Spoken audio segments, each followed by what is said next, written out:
Il-mikrobu Klebsiella pneumonia jittieħed aktar mill-mikrobu MRSA u jiġi trasmess b'kuntatt minn persuna l-oħra.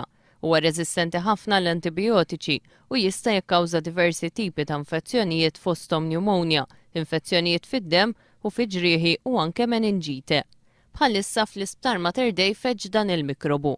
Ir-riżulta li b'kollox 11 persuna huma infettati, 8 minnhom fit-taqsima tal-kura intensiva u 3 oħra fis-surgical ward. Il-pazjenti infettati ġew iżolati mill-pazjenti l-oħra. L-awtoritajiet qalu li f'ħafna mill-każi l-pazjenti li nstabilhom dan il-mikrobu ma kellhom l-ebda sintomi ta' infezzjoni.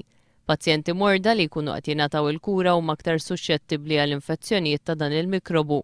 Fl-isptar l-impjegati ġew mwissija biex aktar minn qatt qabel jieħdu miżuri ta' prekawzjoni bilan li l-infezzjonijiet u l-mikrobu ikunu kontrollati. Dan billi jaħslu jdejhom qabel u wara kull kuntatt mal-pazjenti. Bħala prekawzjoni tnaqsu l-att ta' viżitaturi fil-ward tal-mart infettiv u fit-taqsima tal-kura intensiva.